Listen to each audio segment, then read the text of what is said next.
प्रभु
यीशु लियो तेरो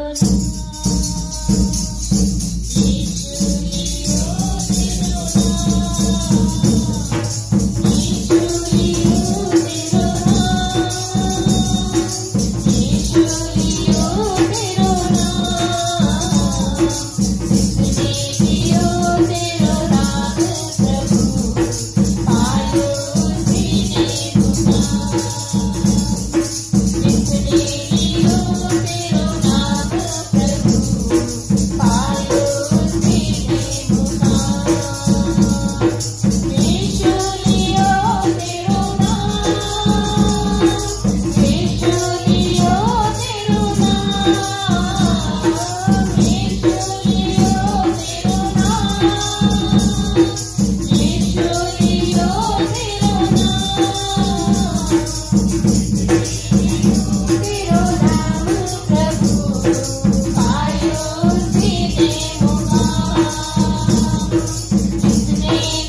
प्रभु जी आपका धन्यवाद हो प्रभु,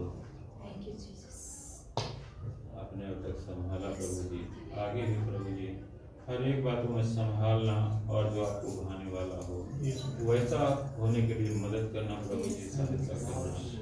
खुदावन तमाम बातों को आपके सामर्थ्य हाथों में सौंपते हैं, यीशु मसीह के मुझे नाम में मांगते हैं, कृपा करके स्वीकार करें। आमीन।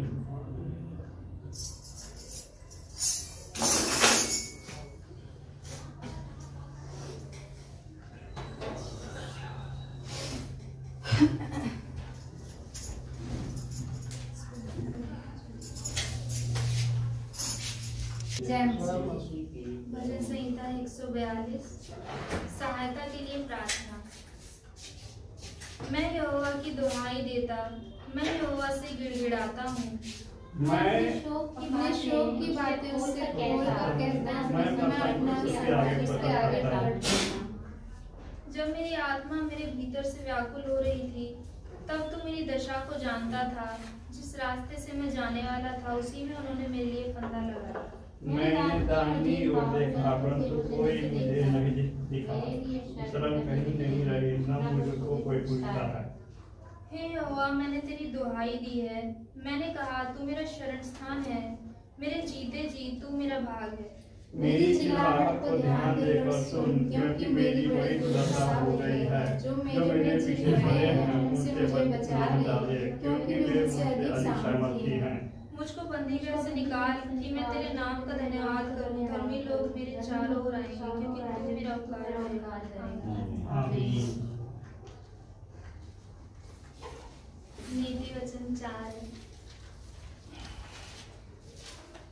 बुद्धि के लाभ। हे मेरे पुत्रों, पिता की शिक्षा सुनो और समझ प्राप्त करने में मन लगाओ, क्योंकि मैंने तुमको उत्तम शिक्षा दी है। मेरी शिक्षा को न छोड़ो। देखो, मैं भी अपने पिता का पुत्र था और माता का अकेला दुलारा था, और मेरा पिता मुझे यह कहकर सिखाता था, तेरा मन मेरे वचन पर लगा रहे। तू मेरी आज्ञाओं का पालन कर, तब जीवित रहेगा। बुद्धि को प्राप्त कर, समझ को भी प्राप्त कर, उनको भूल ना जाना, ना मेरी बातों को छोड़ना। बुद्धि को ना छोड़, वह तेरी रक्षा करेगी। उससे प्रीति रख, वह तेरा पहरा देगी। बुद्धि श्रेष्ठ है, इसलिए उसकी प्राप्ति के लिए यत्न कर। जो कुछ तू प्राप्त करे उसे प्राप्त तो कर, परंतु समझ की प्राप्ति का यत्न घटने ना पाए। उसकी बढ़ाई कर, वह तुझको बढ़ाएगी। जब तू उससे लिपट जाए, तब वह तेरी महिमा करेगी। वह तेरे सिर पर शोभायमान भूषण बांधेगी और तुझे सुंदर मुकुट देगी। हे मेरे पुत्र, मेरी बातें सुनकर ग्रहण कर, तब तू बहुत वर्ष तक जीवित रहेगा। मैंने तुझे बुद्धि का मार्ग बताया है और सिधाई के पथ पर चलाया है। चलने में तुझे रोक टोक ना होगी, और चाहे तू दौड़े तो भी ठोकर ना खाएगा। शिक्षा को पकड़े रह, उसे छोड़ ना दे। उसकी रक्षा कर, क्योंकि वही तेरा जीवन है। दुष्टों की राह में पाँव ना रखना, और ना बुरे लोगों के मार्ग पर चलना। उसे छोड़ दे, उसके पास से भी ना चल। उसके निकट से मुड़कर आगे बढ़ जा, क्योंकि दुष्ट लोग यदि बुराई ना करें तो उनको नींद नहीं आती, और जब तक वे किसी को ठोकर ना खिलाएं तब तक उन्हें नींद नहीं मिलती।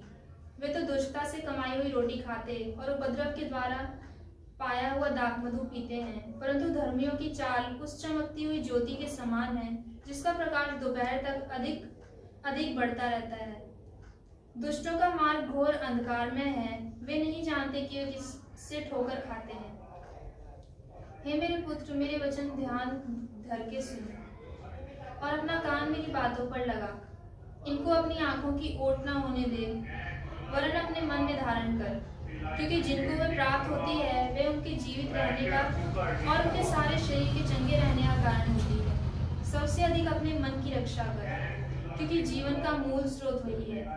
टेढ़ी बात अपने मुंह से मत बोल, और चालबाजी की बातें कहना तुझसे दूर रहे। तेरी आंखें सामने ही की ओर लगी रहें, और तेरी पलकें आगे की ओर खुली रहें। अपने पांव रखने के लिए मार्ग को समथर कर, और तेरे सब मार्ग ठीक रहें। ना तो दाहिनी ओर मुड़ना और ना बाईं ओर। अपने पांव को बुराई के मार्ग पर चलने से हटा ले।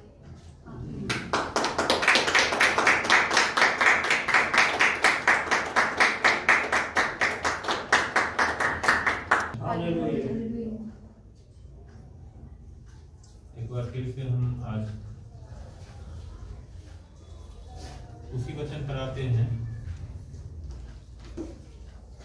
गलातियों उसकी 5 अध्याय और उसके 16 से लेकर 26 तक जो वचन है उस प्यारा को हम देखेंगे। ये हमारे दोस्तों बात करते तक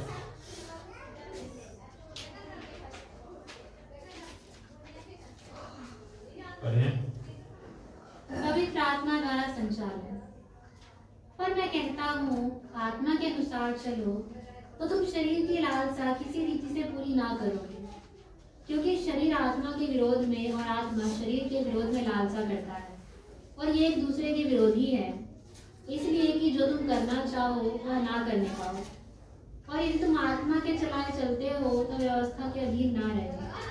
शरीर के काम तो प्रकट हैं, अर्थात व्यभिचार, गंदे काम, लुचपन, मूर्ति पूजा, टोना, बैर, झगड़ा, ईर्ष्या, क्रोध, विरोध, फूट, विधर्म, डाह, मतवालापन, लीला कीड़ा और इनके जैसे और काम हैं। इनके विषय में मैं तुमसे पहले से कह देता हूँ, जैसा पहले कह भी चुका हूँ, कि ऐसे काम करने वाले परमेश्वर के राज्य के वारिस ना होंगे। पर आत्मा का फल प्रेम, आनंद, शांति, धीरज, कृपा, भलाई, विश्वास, नम्रता और संयम है। ऐसे कामों के विरोध में कोई भी व्यवस्था नहीं। और जो मसीह यीशु के हैं उन्होंने शरीर को उसकी लालसाओं और अभिलाषाओं समेत क्रूस पर चढ़ा दिया है। यदि हम आत्मा के द्वारा जीवित हैं तो आत्मा के अनुसार चले भी। हम घमंडी होकर ना एक दूसरे को छेड़ें और ना एक दूसरे से डाह करें। आमीन।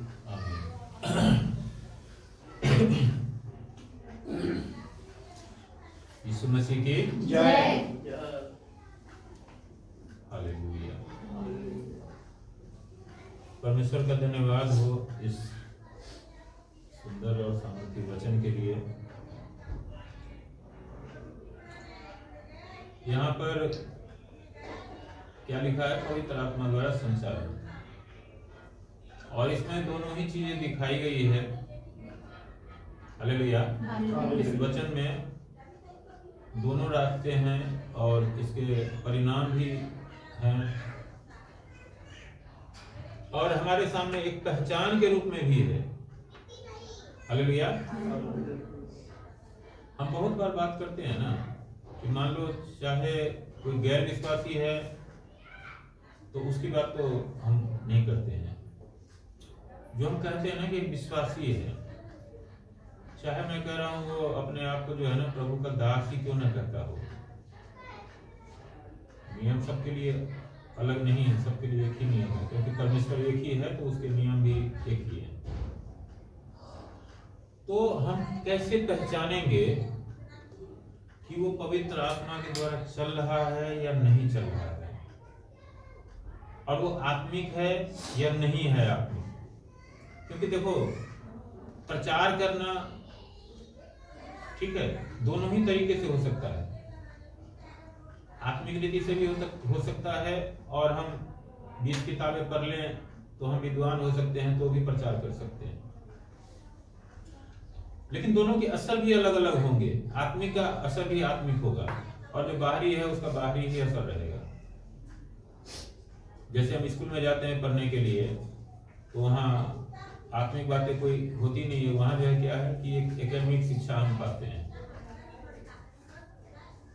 वो हमारे जीवन में कुछ काम में जो है वो मदद करती है, लेकिन हर एक चीजों में वो हमारी मदद नहीं कर पाती है। हालेलुया। तो यहाँ पर हम उन तमाम बातों को देखेंगे कि इस वचन में क्या है। यहाँ पर क्या कह रहा है कि पर मैं कहता हूँ आत्मा के अनुसार चलो तो तुम शरीर की लालसा किसी रीति से पूरी न करोगे। हालेलुया। हालेलुया। क्योंकि सारे शरीर आत्मा के विरोध में और आत्मा शरीर के विरोध में लालसा करता है, और ये एक दूसरे के विरोधी हैं, इसलिए कि जो तुम करना चाहते हो वह न करने पाओ। हालेलुया। क्या कह रहा है? यहाँ दोनों ही बातें दिखाई गई है, दोनों बातें हैं इसमें। क्या कर रहा है कि आत्मा के अनुसार चलो, तो अब अगर आत्मा के अनुसार चलेंगे तो क्या होगा, शरीर की लालसा किसी रीति से पूरी करने के, मतलब शरीर का जो लालसा है वो हमारा लक्ष्य नहीं होगा। ठीक है, अब यहाँ पर ये तो कहीं नहीं लिखा हुआ है वचन में कि खाना मत खाना। भूख किसको लगता है, शरीर को ही तो लगता है। जो ये सांसारिक भोजन है उसका भूख तो शरीर को ही लगता है। ये जो है ना हमारी जरूरत है, पानी पीना हमारी जरूरत है। हालेलुया। तो हम इसको थोड़ा अच्छे से समझने का कोशिश करेंगे कि दरअसल में जो है ना इस वचन में क्या कह रहा है और ऐसा क्यों कहता है कि तुम शरीर की लालसा किसी रीति से पूरी न करोगे। अगर हम आत्मा के अनुसार, कोई भी यदि आत्मा के अनुसार चलेगा तो शरीर की लालसा किसी रीति से पूरी नहीं करेगा, क्योंकि शरीर आत्मा के विरोध में और आत्मा शरीर के विरोध में लालसा करता है।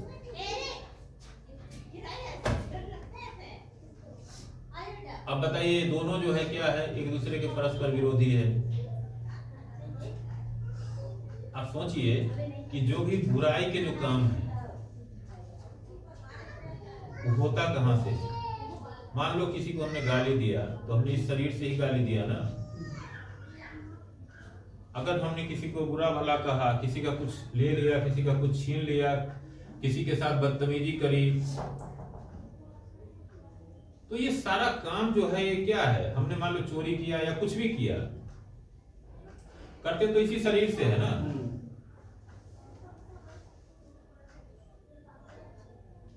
लेकिन मैं एक बात कहता हूं कि जब भी हम ऐसा काम करने के लिए जाते हैं ना तो हमारे अंदर से ना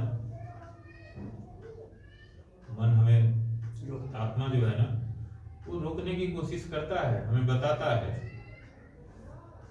लेकिन हम क्या करते हैं, अपने बुद्धि ज्ञान संसारिक जो है ढीठता, इन सब चीजों को जो है ना ज्यादा महत्व देके आत्मा की आवाज को हम क्या करते हैं, दबा देते हैं।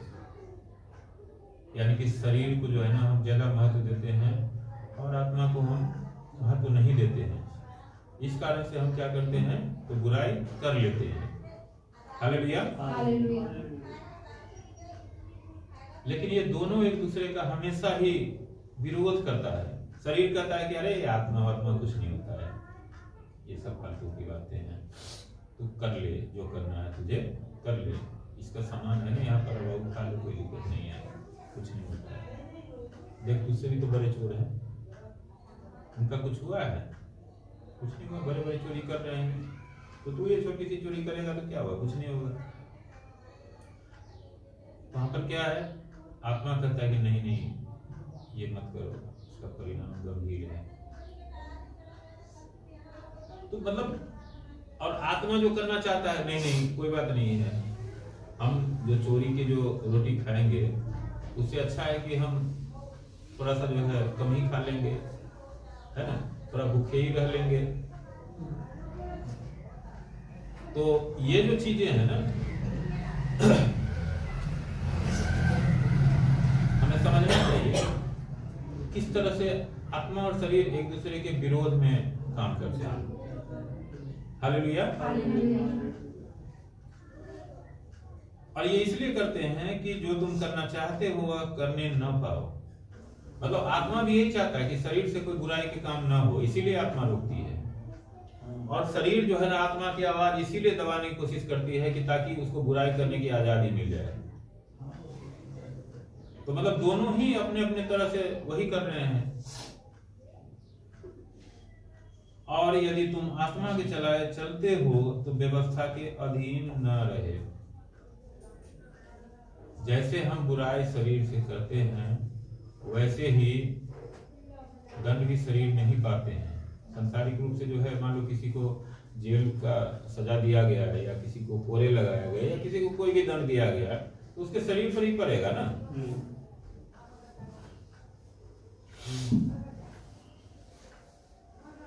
तो तो यदि हम आत्मा के अनुसार चलते हैं तो क्या होता है, व्यवस्था से हम आजाद हो जाते हैं। यदि हम शरीर के अनुसार चलते हैं तभी तो बुराई होता है ना। अगर आत्मा के अनुसार चलेंगे तो हमसे तो बुराई होगा नहीं। तो व्यवस्था किसके लिए है? मान लो कोर्ट कचहरी जो है किसके लिए बना हुआ है?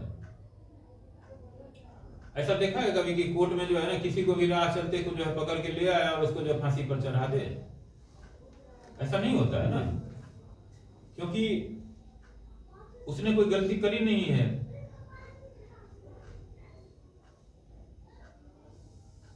तो ये भी चीज जो है ना हमारे समझने की है।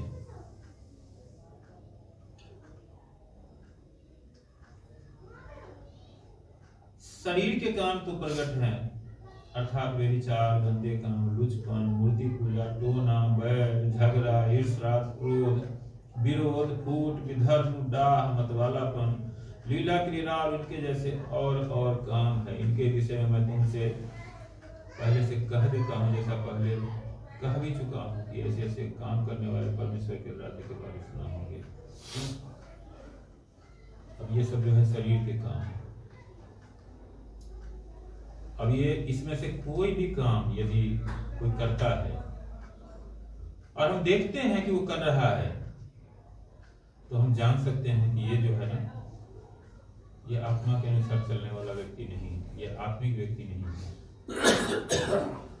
तो फिर दूसरा स्टेप क्या होता है?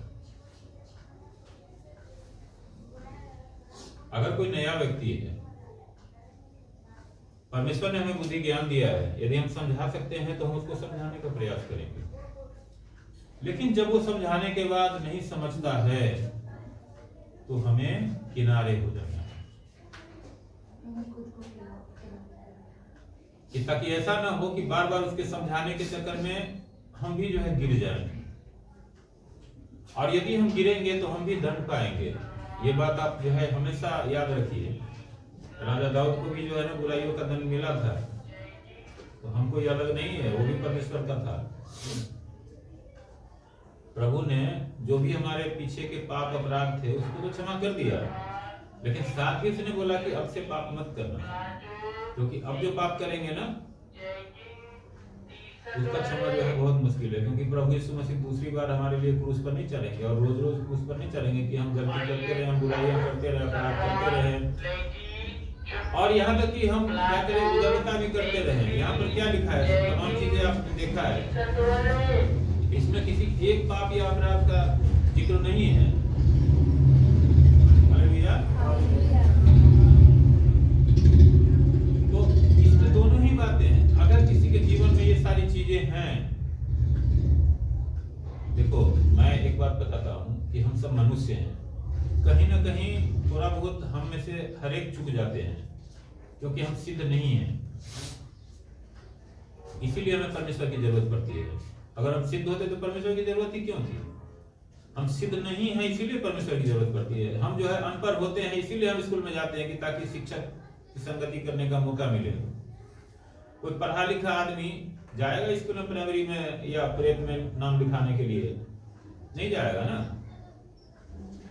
अगर किसी ने पीएचडी कर ली तो क्यों जाएगा स्कूल में फिर से? तो वैसे ही हम असिद्ध थे, अधूरे थे, इसीलिए हमें परमेश्वर की जरूरत पड़ी और हमेशा है। अगर कोई गलती हमसे होती भी है, पहली बात तो यह है कि अगर हम आत्मा के अनुसार चलते हैं, परमेश्वर के वचनों में होके रहते हैं, तो हमसे गलतियां होगी नहीं। अगर हम कहीं छोटा मोटा कुछ गलती हो भी गया तो क्या करते हैं, परमेश्वर से इसके लिए माफी मांगते हैं और फिर से नम्रता धारण करते हैं। आप समझ रहे हैं बात को? क्योंकि घमंडियों को परमेश्वर माफ नहीं करते हैं, तो इसीलिए ना नम्र तो हमें होना ही चाहिए और नम्र होना ही पड़ता है। नहीं नम्र होंगे तो हम क्या करेंगे, फिर वही शरीर की अभिलाषा के अनुसार चल रहे हैं, तो फिर व्यवस्था के अंदर हैं हम। जो भी शरीर के अनुसार चल रहा है वो व्यवस्था के अंदर है, वो आजाद नहीं हुआ है। ये बात भी हमें ध्यान रखना चाहिए। जो आत्मा के अनुसार चलता है वो व्यवस्था से छूट गया है, वो व्यवस्था से आजाद है। हालेलुया। हालेलुया। तो इसीलिए यहाँ दोनों रास्ते हैं। और दूसरी तरफ क्या करता है कि जो ऐसे शरीर की अभिलाषा के अनुसार जो चलने वाले हैं वो कभी परमेश्वर के राज्य के वारिस न होंगे। हालेलुया। उनके लिए जो है ना फाइनली बात ये कह दिया गया है इस वचन में, यदि हम शरीर के अनुसार चलेंगे, ये जो भी शरीर के अनुसार चलेगा, तो वचन जो है दुधारी तलवार है। हम अनेक बार ये बात सुने हैं। तो क्या करेगा? वो आर पार कर देगा, वो आर पार कर देगा, और बल्कि करते रहता है। वचन हमेशा अपना काम करते रहता है। तो ऐसे लोगों के लिए परमेश्वर के राज्य में कोई जगह नहीं है जो शरीर के अनुसार चलते हैं। आपने देखा था प्रभु ने एक उदाहरण बताया था लाजर और धनी व्यक्ति का, है ना, कि जो धनी व्यक्ति था वो जीवन भर सारी सुख सुविधाएं ले रहा था, उसके पास राशि ठाठवार था, और उससे भी बढ़ के बात कि परमेश्वर ने तो उसको दिया। मैं नहीं कह रहा हूं कि धनी होना जो है कोई गुनाह है, परमेश्वर देता है। परमेश्वर यदि हमें देता है तो हमारे लिए वो उत्तम है, लेकिन हमारा भी फर्ज है कि अगर परमेश्वर ने हमें इस योग्य बनाया है कि हमारे पास इतना है कि कोई हमारे ही सामने कोई परेशान है, कोई मजबूर है, कोई भूखा है, कोई नंगा है, तो अगर हमसे संभव है, हमारे पास है इतना, परमेश्वर ने दिया है, तो हम उसकी मदद करें। ये परमेश्वर का सच्चा धन्यवाद है। इसके पीछे भी उदाहरण है, परमेश्वर ने सब बातें इस पवित्र शास्त्र में जो है ना बता रखा है। आप उस गरीब को मत देखो, ये देखो कि परमेश्वर ने आपको इस लायक बनाया कि आप वैसे नहीं हैं। आपको जो है ना परमेश्वर ने उससे ज्यादा आदर दिया है। तो आपका भी काम है कि परमेश्वर ने आपको इस लायक बनाया है तो आप उसके तरफ भी दया करिए। ये नहीं कि हम छिप जाएं। छिप जाएंगे तो परमेश्वर भी उनसे छिपेंगे। नहीं बोला है क्या? जो मुझे संसार के सामने मान लेगा, जब मैं अपने राज्य में आऊंगा अपनी महिमा समेत, तो मैं भी उसको मान लूंगा। लेकिन जो मुझे संसार के सामने नहीं मानेगा, तो चाहे कितना भी हे प्रभु हे प्रभु हे प्रभु करता रहे, चाहे वो चंगाई भी खूब देता हो लोगों को, चाहे वो जो है ना बड़े बड़े वो भविष्यवाणियां करता हो, कुछ भी करता हो, वो सब जो है ना उसको काम नहीं आएगा। वो हमारे काम नहीं आएगा कभी। इस बात को समझिए। वो भी एक सांसारिक लालच है। चंगाई देना परमेश्वर का काम है। हम में से कोई इस लायक नहीं है कि हम किसी को चंगाई दें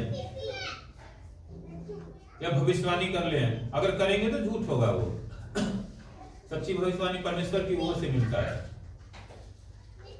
तो ये तमाम चीजें जो है ना बहुत गहरी बातें हैं, और हमें बिल्कुल इसको जो है समझना चाहिए, तभी हम परमेश्वर को समझ पाएंगे।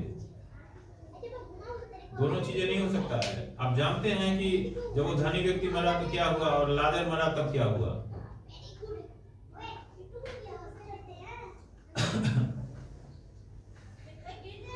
तो इसीलिए जो है ना वैसे लोग परमेश्वर के राज्य के वारिस ना होंगे। हालेलुया। प्रभु ने एक और वचन कहा है कि ऊंट के सुई के नाके में से निकल जाना सहज है, लेकिन धनी का परमेश्वर के राज्य में प्रवेश करना कठिन है।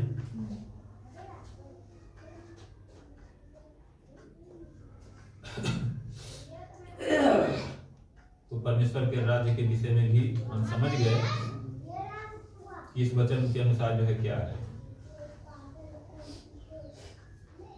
पर आत्मा का फल प्रेम, आनंद, शांति, धीरज, कृपा, भलाई, विश्वास, नम्रता और संयम है। ऐसे ऐसे कामों के विरोध में कोई भी व्यवस्था नहीं है। हालेलुया।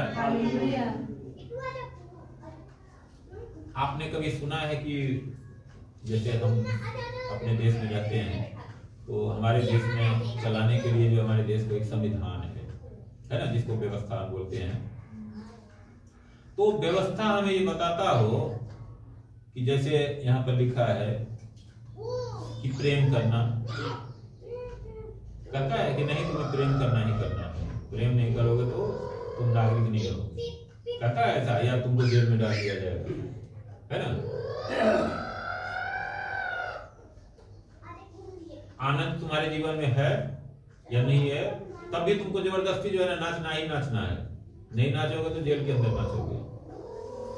ऐसा कहता है क्या संविधान कि तुमको नम्र होना ही होना है, नहीं नम्र होगे तो जेल के अंदर तुझे डाल देंगे। मतलब ये जितना भी आत्मा के फल है ये किसी व्यवस्था से नहीं मिलता है। जो चीज व्यवस्था से मिलता है उसी के लिए व्यवस्था है कि ताकि उसका उल्लंघन होने पर व्यवस्था के अनुसार वो दंड पाए, है ना।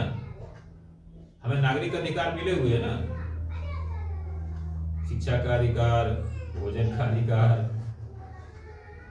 व्यापार का अधिकार, तमाम तरह के हम जानते हैं कि कुछ मौलिक अधिकार है, लेकिन कर्तव्य भी तो है उसके प्रति। अगर वो कर्तव्य हम नहीं निभाते हैं तो क्या होता है, व्यवस्था के अनुसार हम दंड के भागी होते हैं। लेकिन यहाँ पर जो परमेश्वर की व्यवस्था है, ये आत्मा जो है किधर से मिलता है, परमेश्वर की ओर से मिलता है, ये व्यवस्था से नहीं मिलता है। व्यवस्था में कोई नहीं है कि संविधान के किसी प्रस्तावना में लिखा हुआ हो या किसी आर्टिकल में लिखा हुआ हो कि नहीं आपको जो है ना भारत के नागरिक बनेंगे तो आपको पवित्र आत्मा दी जाएगी, ऐसा नहीं लिखा है। तो इसीलिए आत्मा के फल व्यवस्था के अनुसार नहीं है, वो परमेश्वर की ओर से, परमेश्वर का दान है, वरदान है। तो इसीलिए ये जो फल है, जो नए वरदान है, ये आत्मा होगी तो वरदान भी होगा। अगर आत्मा को मान लो कि मैं एक बात कर रहा हूं, आत्मा जो है सूक्ष्म है ना, प्रभाव तो होता है लेकिन वो सूक्ष्म है अपने आप में। आत्मा जो है ना ऐसा नहीं है कि वो जो कहे आप करना ही करना है आपको, या मजबूर हो जाएंगे आप उसको करने के लिए, ऐसा नहीं।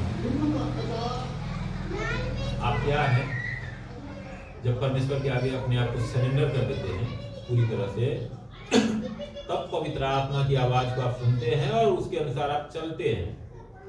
अगर आप परमेश्वर के अनुसार, परमेश्वर के सामने सरेंडर नहीं करते हैं, आत्मा के अनुसार आप नहीं चल सकते, फिर आप शरीर के अनुसार ही चलेंगे। आप कितना भी बनावटीपन करिए कि हम तो बड़े बड़े चमत्कार कर रहे हैं, बड़े बड़े जो है भविष्यवाणी कर रहे हैं, बड़े बड़े ये हम प्रचार कर रहे हैं, ये कर रहे हैं, फलाना ढिकना, वो आपके काम नहीं आएगा। वो हमें से किसी के भी काम नहीं आएगा, उसका कोई फल हम नहीं पाएंगे। क्योंकि देखो परमेश्वर ने, प्रभु ने एक बात ये बोला है कि क्या कहा है कि मैं नम्र और दीन हूं, मुझसे सीखो, है ना।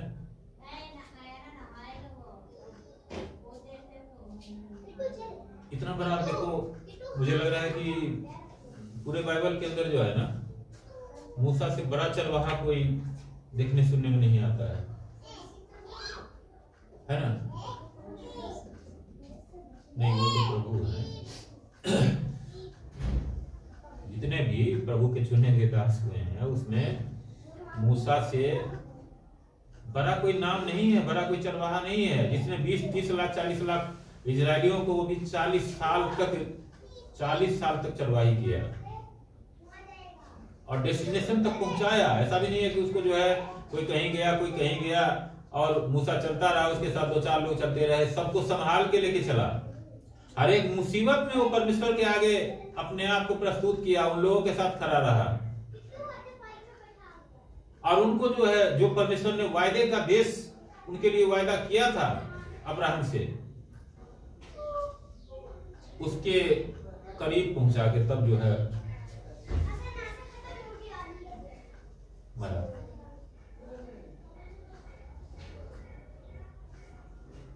तो ये चीज हमें हमेशा ध्यान में रखना चाहिए। और कितने साल का था ये भी आप देखो, 80 साल का, जब आदमी का उम्र खत्म हो जाता है। आज के समय में तो 80 से ऊपर बहुत कम ही लोग जी पाते हैं, तो बल और तो छोड़ दो। लेकिन मूसा ने उस समय उसकी सेवकाई शुरू हुई और उसके बाद अगले 40 साल तक सेवा की। लेकिन उसके विषय में भी एक बात लिखा हुआ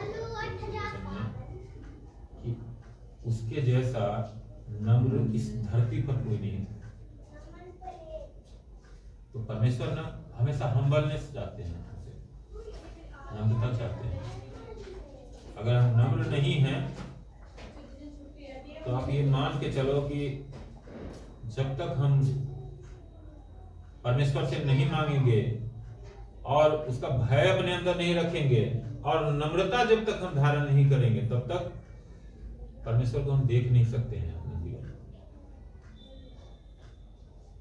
हम जो है ना, जैसे अमर बेल होता है ना, आप सबने देखा होगा कि उसकी कोई जड़ें नहीं होती है, वो केवल जो है ना वैसे ही बिना पत्ते और बिना वैसे जो है वो किसी दूसरे पेड़ पर जो है ना लटका रहता है और उसको चूसते रहता है। तो हम भी वैसे ही बने रहेंगे, बहुतों को भरमाते रहेंगे जीवन में, लेकिन परमेश्वर को नहीं पा सकते। क्योंकि आत्मा का जो फल है ना, वो तभी आएगा जब हम आत्मा को अपना काम करने देंगे। मान लो कि खेत में बीज तो डाल दिया किसान ने, लेकिन उसके ऊपर आकर के जो है उस बीज के ऊपर कोई बड़ा सा पत्थर अगर डाल दिया जाए तो मान लो अंकुरित भी हो जाए पौधा थोड़ी देर के लिए, तो पत्थर के अंदर ही खत्म हो जाएगा, पेड़ कभी निकल पाएगा बाहर मिट्टी से? तो जब पेड़ ही नहीं निकल पाएगा तो फूल फल कहां से देगा? कहां से दुनिया देख पाएगी उसका फल? ये चीज जो है हमें धारण क्यों नम्र होने के लिए कहता है, क्योंकि जो जिनके हृदय पत्थर के हैं उनके लिए चाहिए कि वो प्रभु के सामने दंडवत करे और मांगे प्रभु से कि प्रभु हमारा जो ये पत्थर का जो हृदय है इसको तू उखाड़ के इसके जगह मांस का हृदय बना, कि ताकि तू इसमें समाए। हालेलुया। क्या आप समझ रहे हैं कि मैं क्या कहना चाहता हूं? क्या ये वचन हमें समझा रहा है?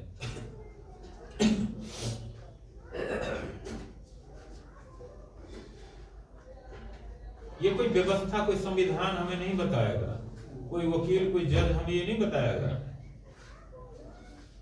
ये जो है ना, ये परमेश्वर का है, परमेश्वर ही बताएंगे। ये संसारिक नहीं है, पवित्र है। और क्या कहता है कि और जो मसीह यीशु के हैं उन्होंने शरीर को उसकी लालसाओं और अभिलाषाओं समेत क्रूस पर चढ़ा दिया है। ये भी चीज है नोटिस करने लायक है। इस वचन में प्रभु का ये वचन क्या कर रहा है कि मसीह यीशु का भी तभी वो है जबकि उसने क्या किया है, अपने शरीर की अभिलाषाओं को क्रूस पर चढ़ा दिया है।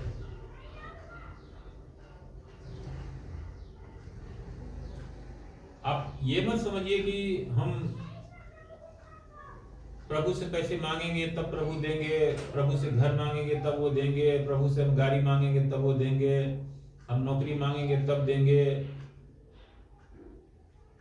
प्रभु बिना मांगे हम सब जानते हैं और वो देते भी हैं, लेकिन हमें प्रभु से प्रभु को मांगना है। हालेलुया। क्या आपने देखा है कि कोई पेड़, जैसे अभी हमने उदाहरण दिया है, अगर मिट्टी से बाहर निकलेगा तो क्या किसान को पता नहीं है कि उसको पानी की जरूरत है? उसको भी तो फसल चाहिए ना।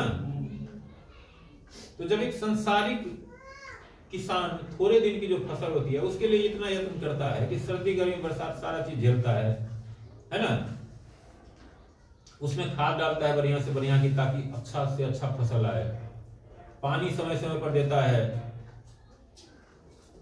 कीटनाशक का छिड़काव करता है कि कोई कीट पतंगा आकर के जो है उसको नुकसान न पहुंचाए, है ना, कोई बड़ा जानवर आके उसको रौंद न डाले। इसके लिए वो क्या करता है, रात रात भर जाग के चरवाही करता है। तो तो जो परमेश्वर का बनाया हुआ इंसान है वो इतना कर सकता है, तो जो परमेश्वर स्वयं है क्या वो नहीं कर सकते हैं क्या? उन्होंने कहा नहीं क्या कि तू मेरे स्वर्ग के राज्य की खोज कर, संसार की वस्तुएं तुझे अपने आप मिल जाएगी। उसने कहा नहीं है क्या कि तू मेरे सत्य और धर्म की खोज कर, तो ये वस्तुएं भी अपने आप मिल जाएंगी।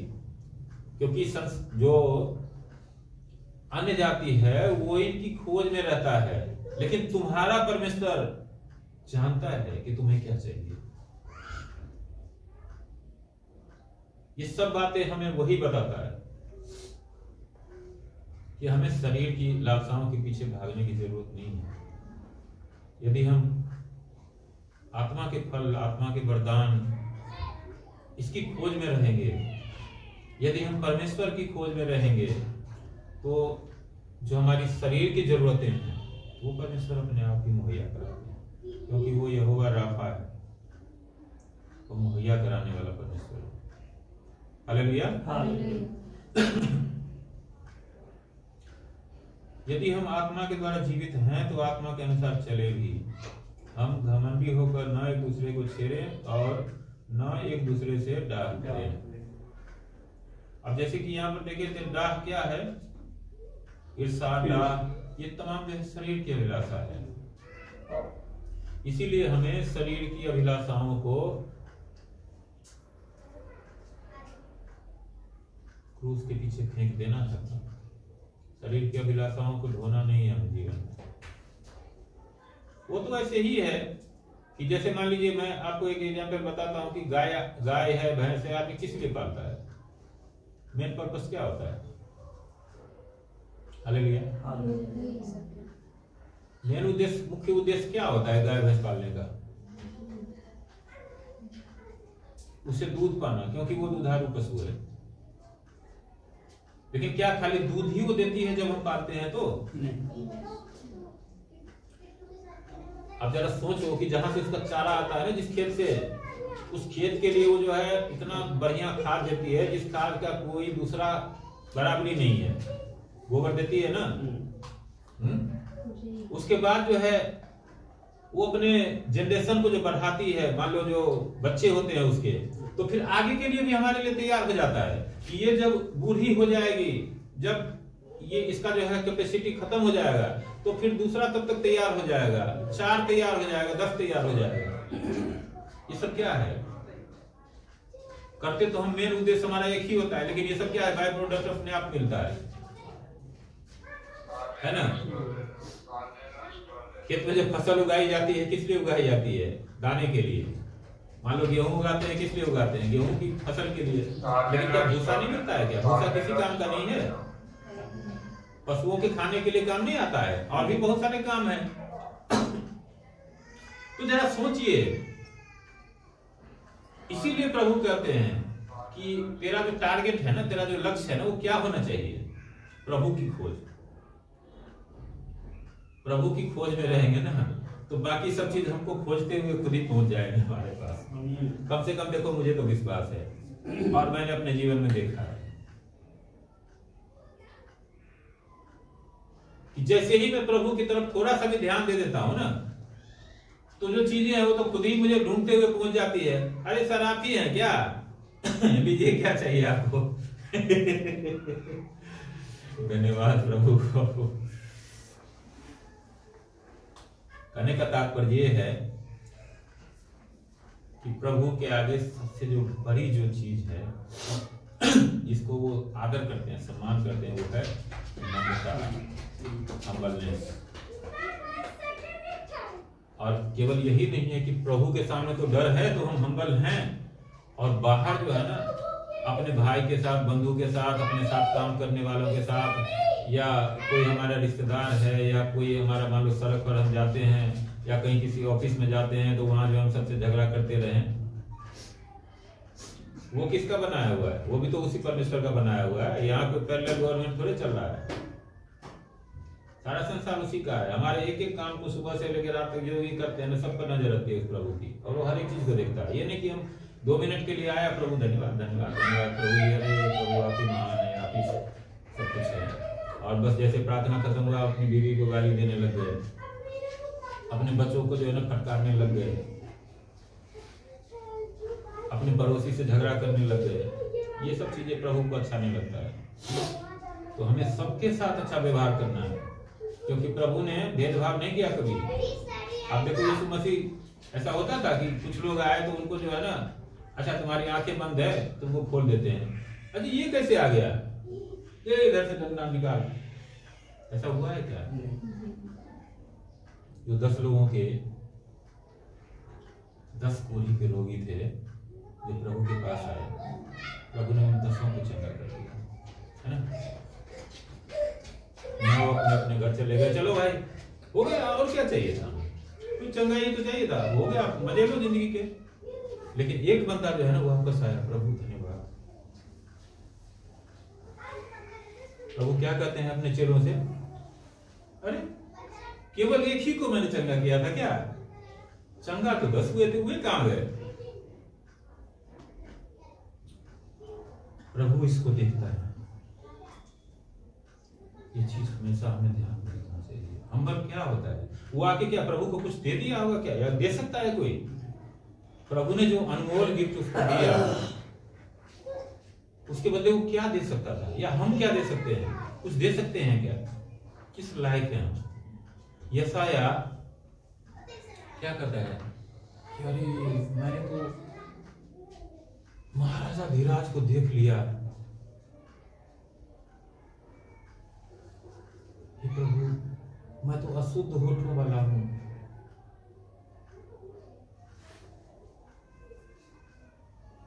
सोचिए वो कितना हम्बल था, कैसा व्यक्ति था जिसको परमेश्वर सामने सिंहासन सहित दिखाई देते हैं, और फिर भी क्या कर रहा है कि मैं अशुद्ध होठों वाला हूं।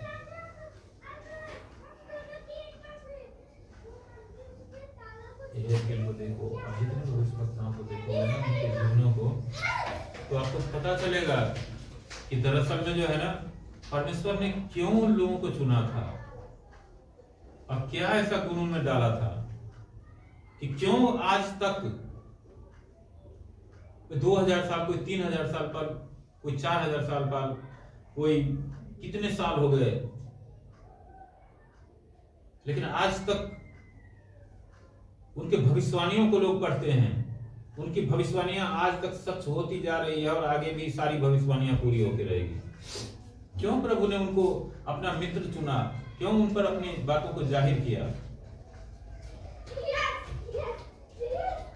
उनके जीवनों को देखो आप, कितना दुख और तकलीफ से भरा रहा, लेकिन फिर भी परमेश्वर के आगे वो विश्वास योग्य रहा। उनके हजारों दुश्मन थे, लेकिन कोई उनको खत्म कर पाया था क्या? नहीं कर पाया था। जब तक काम पूरा नहीं होगा ना, तब तक चाहे संसार ही बैरी हो जाए, कुछ भी नहीं बिगाड़ सकता। काम पूरा हो जाएगा तो हमें तो जाना तो है ही। अमर होके कोई आया है क्या यहाँ पर धरती पर की कोई जो है 1000 साल, 2000 साल, 10,000 साल जीता है? सबको एक दिन जाना ही है, सभी यहीं पर छोड़ के जाना है। हम भी अपना काम पूरा करके जाएंगे तो घर से जाएंगे प्रभु के पास। प्रभु पहले से ही आंखें बिछाए होंगे, आहा आ रहा है हमारा बच्चा, जिंदगी भर दुख झेलते रहा, लेकिन फिर भी हमारा भय नहीं छोड़ा कभी। लेकिन जो सब कुछ इस जीवन में ही पा चुका है और जो घमंड से भरा हुआ जीवन जिया है, जो ईर्ष्या, डाह, द्वेष, अहंकार, व्यभिचार, तमाम बुराइयों से घिरा रहा, उसका कैसे स्वागत करेंगे प्रभु? क्या आपको लगता है कि यहाँ भी सारा कुछ वो पालेगा और वहां भी वो पालेगा सब कुछ? प्रभु का वचन कहता है कि देखो उसमें भी 2 तरह के लोग हैं। एक हैं जो रियलाइज करते हैं कि हमसे गलत हुआ है, तो फिर वो प्रभु के आगे झुकते हैं और प्रभु से फिर क्षमा मांगते हैं, तो उनके कामों का हिसाब तो होगा, कामों का हिसाब होगा। शरीर में जो किया है वो शरीर को तो दंड मिलेगा, लेकिन आत्मा में जो है उसको मिलेगी, क्योंकि ये परमेश्वर का वादा है, वचन कहता है। लेकिन जिसने सब कुछ करने के बाद भी महसूस नहीं किया, प्रभु के आगे अपने आप को दीन नहीं किया, उसके लिए शांति नहीं है। लिखा है नहीं यहाँ पर कि वे स्वर्ग के राज्य के वारिस ना होंगे। हालेलुया। तो ये वचन हमारी आंखों को खुलने वाला है और हमें पूरा विश्वास है कि ये वचन हमारे जीवन में